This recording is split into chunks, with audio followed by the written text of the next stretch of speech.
श्रीराम समर्थ.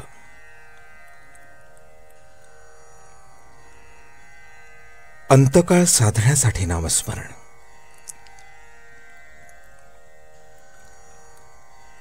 अंतकाळी नामस्मरण होणे म्हणजे अंतकाळ साधणे, आणि हा साधण्यासाठी आधी नामस्मरण करायला पाहिजे. अंतकाळ साधण्यासाठीच जगावे.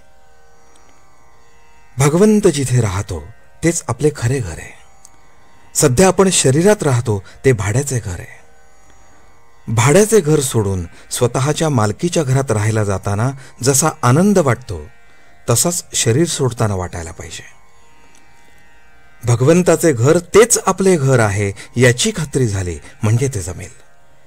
त्यासाठी आपण सतत भगवंताच्या नामात राहावे.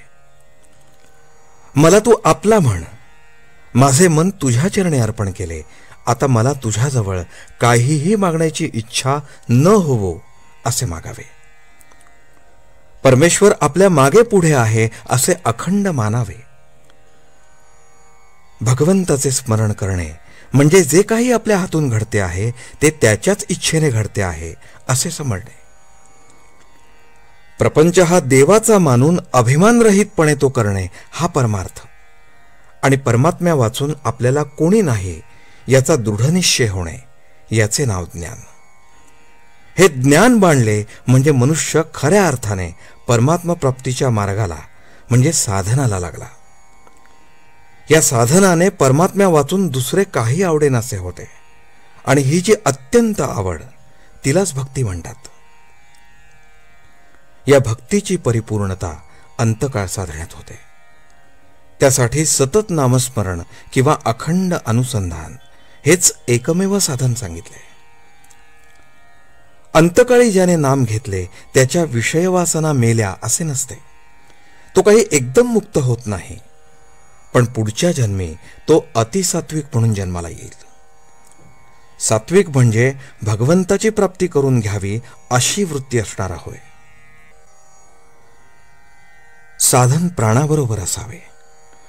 म्हणजे प्राण जसे अभिमानरहित अखंड चालतात त्याप्रमाणे साधन अभिमानरहित अखंड चालावे. ते करता कामा नये. करणे म्हणजे अभिमानाला. सहज प्राणाबरोबर झाले म्हणजे अखंड चाललेलेच असते. प्रपंचातली तळमळ सोडून वागावे. गुरु आज्ञेत असावे. अनंत जन्मांचा देहाशी सहवास म्हणून देहावर प्रेम जडून देहबुद्धी होते. तसाच नामाचा सहवास पुष्कळ करावा म्हणजे विषयाची आसक्ती कमी होऊन नामावर प्रेम जडते. योगात कष्ट फार.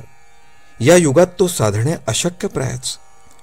आणि कर्मात तर अभिमान असतो आणि वाढतो. भक्तीत कष्ट नसतात, आणि ती करताना अभिमान आपोआप गळत जातो. योग आणि कर्म ही साधने परमात्म्याच्या दत्तक पुत्राप्रमाणे आहेत, तर भक्तीचे साधन हे परमात्म्याच्या औरस मुलाप्रमाणे आहे. भगवंताला दृष्टीआड होऊ न देणे हीच खरी भक्ती, हेच खरे अनुसंधान, हाच खरा परमार्थ, आणि हेच खरे आपले सर्वस्व आहे. आजचे बोधवचन. नुसते देहाने तीर्थस्नान पूजापाठ वगैरे करून परमार्थ घडत नाही. आपली वृत्ती भगवंताच्या ठिकाणी चिकटली पाहिजे. जानकी जीवन स्मरण. जय जय राम.